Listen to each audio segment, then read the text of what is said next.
Hey guys, so we are in sunny Newport Beach, California, and we are here to see some of the most scenic roads in all of the USA, right? And I rented what I think is the perfect car for the job, which is the Mazda MX-5 Miata. So the reason I think the Mazda MX-5 Miata is perfect for these scenic roads where we're going through the mountains and through different things in California, not just because it's a convertible, which is a big aspect of it. Convertibles are perfect for scenic trips and nice weather like this, but I also think that it handles really well. It drives really nice. It's comfortable. It has pretty much everything I want out of a car to rent to go on mountain roads. So it has enough power. It's a 6-speed manual. It's comfortable, not too rough from the factory, and I think it looks really cool, and you're right up in it and you have a great time. Even when you pull up to like a Starbucks or a coffee shop and something like that, everybody just stops and looks. It's such a cool looking iconic car, especially with the RF, with the cool roof. It's a cool car, and it's fun to drive. I mean, you take it all over the place. You don't feel out of place in it. It's not like the guy that you rent your little Dodge Dart or something from Avis, and you drive up and people are like, oh, that guy's definitely renting a car. You feel more at home.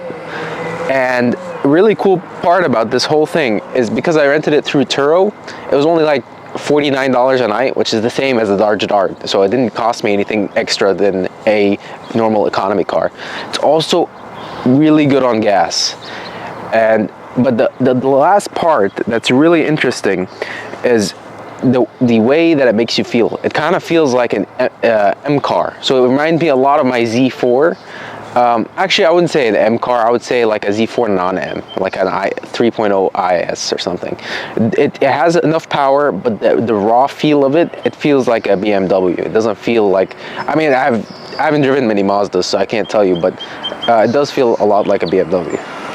So I just wanted to comment one more thing, and I think this is what really sets this Miata apart from old Miatas, besides, the modern amenities and the updated chassis and all of that stuff. It looks phenomenal. Mazda went out of the park with the way it looks, in my opinion. I think it looks really good. It looks like an exotic car. It doesn't look like, the old school Miatas. And the old school Miatas, there's nothing wrong with them. They're cool looking cars, but they're very happy cars. They're not a serious car. You can't make a Miata look too aggressive. Even if you do, it ends up looking like a happy smiley face, right? So this one, you can actually make it. I've seen some really cool body kits on it, like wide bodies, and if you debadge it and wide body it and lower it and all of that stuff, it looks like a supercar, honestly, from the back. Specifically, I'm talking about the RF with that back roof lines.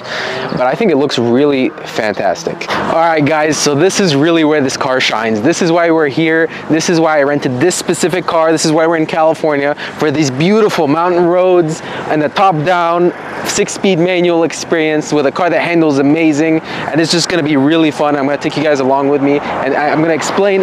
You'll see exactly why this is the perfect car for this.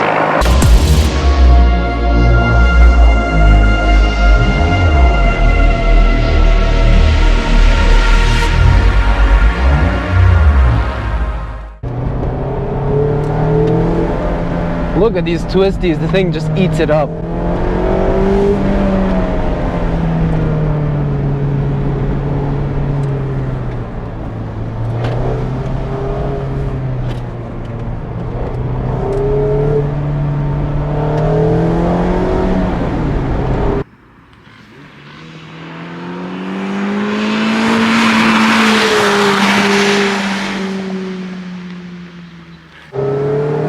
This thing is just so planted, so I can go through these roads with tremendous momentum, and I don't have to worry about it messing it up. It's just really planted. And as long as you take it easy on the blind corners, you don't actually have to worry about too much, right? And I'm still within legal fun. I mean, I'm not going very fast at all, as you can tell. But it doesn't require an enormous amount of speed to enjoy these corners.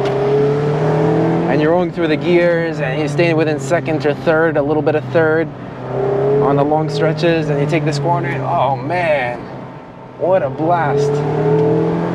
And look how planted this thing is. It's shocking how well they sorted out this standard suspension.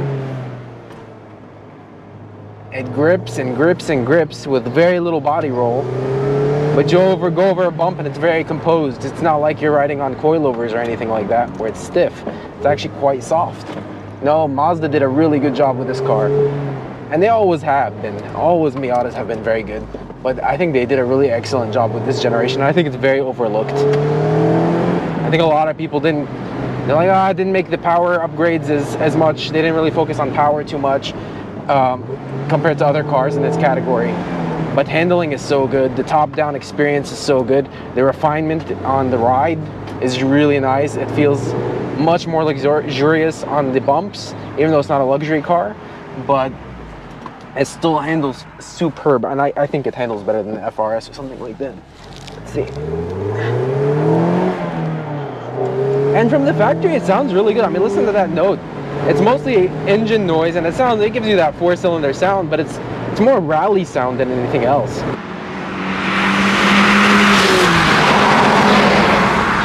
And now there's a little bit of traffic, and you have to relax a little bit. The twisties are over, and you just want to enjoy the scenery again of the beautiful places that you're visiting. In this case, LA. Not LA, we're in Malibu now. So Malibu has great mountain roads to drive and really nice green scenery. I mean, you look at the mountains to the left of me and clean roads. And really this is another great aspect of the car is, okay, we're done with the twisties. I want to get back to comfort so I can enjoy seeing what I'm looking around. And it does a really good job in that too. I mean, we're not talking about a Lexus, but look, I'm very comfortable in it. With the top-down experience, you get to really get surrounded with your surroundings. And this is why I think the Mazda Miata MX-5 is the best contender for some beautiful roads in California. And I think it's even a great car to own. So if you want to own this car, it's great. If you want to rent this car, I think it's very overlooked as far as renting and owning. For 50 bucks a day, you get the top-down experience, 6-speed manual, great handling, and it's plenty of fun on the roads, right?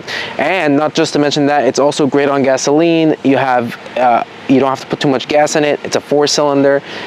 This whole trip I've driven maybe 800 miles and I've had to fill it up maybe once. Anyways, it's a great overall car. I highly recommend it. Go out and rent one and have some fun in the mountain roads, or go ahead and buy one and do some crazy modifications to it, and comment what you do to modify your MX-5 below. If you like this video, please like and subscribe and enjoy.